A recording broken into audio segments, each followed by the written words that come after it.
Kembali di Net Bali, meskipun sejumlah ruang kelas terendam air danau Buyan, para siswa Sekolah Dasar Negeri 4 Pancasari Sukasada Buleleng tetap bisa ikuti ujian nasional. Para siswa SDN 4 Pancasari ini ujian di kelas darurat yang berada di Gedung Serbaguna. Meskipun sekolahnya terendam luapan air danau sejak 2 bulan silam, 16 siswa kelas 6 SD Negeri 4 Pancasari Kamis pagi tampak mengerjakan ujian nasional dengan seksama. Para siswa pun tak terganggu dengan 3 ruang kelas sekolahnya yang masih terendam air danau. Kepala Sekolah Dasar Negeri 4 Pancasari Nyomandana menuturkan bahwa sebanyak 2 ruang kelas telah dipindah ke gedung serbaguna milik desa setempat. Pemindahan ini dilakukan untuk memperlancar aktivitas kegiatan belajar mengajar yang sebelumnya para siswa belajar di halaman sekolah. Namun pihak sekolah berharap sekolahnya bisa diperbaiki dengan diuruk agar sekolah lebih tinggi dari Danau Buyan. Untuk ujian anak-anak tidak terganggu, cuma yang lainnya dari kelas yang lain ke kelas 1, kelas 2 ini terganggu kan. Makanya yang pindahkan dari kelas mereka dibawa ke sini kan, ke Balai Serbaguna. Sementara itu, salah satu orang tua siswa berharap dengan pembuatan ruang kelas darurat di gedung serbaguna tersebut, anaknya bisa belajar dengan baik tanpa kedinginan. Ini dikarenakan cuaca di kawasan Danau Buyan begitu dingin dan angin yang begitu kencang. Berharap dari pihak masyarakat atau mewakili komite sekolah, pemerintah terkait atau dinas terkait, biar bisa memikirkan bagaimana caranya untuk menanggulangi sekolah yang tenggelam niki. Hingga saat ini luapan air Danau Buyan telah merendam puluhan hektar lahan perkebunan milik warga. Tanggul yang dibangun oleh BWS di sisi timur ini pun ikut tenggelam akibat tingginya debit air danau. Penataan Danau Buyan akan segera dilakukan oleh Balai Wilayah Sungai Bali Penida dengan membangun tanggul yang lebih tinggi di sisi selatan dan timur danau. Putu Wijana melaporkan untuk NET. Oh yang beneran? Iya, oke. Nah, udah kan untuk beritanya? Jangan lupa di subscribe, di like, dan juga di komen ya akun YouTube dari Net Bali. Terima kasih udah subscribe. Yang belum, jangan sampai lupa. Di sebelah sini nih. Tetap subscribe.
Memutarkan video klip dari Via Valen saat tampil di Indonesian Choice Award 5.0 Net beberapa waktu yang lalu. Dan video klip dengan lagu Sayang ini ternyata telah ditonton sebanyak 4 juta kali dan menjadi trending nomor 1 di YouTube.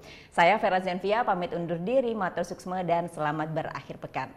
Om Santi Santi Santi Om.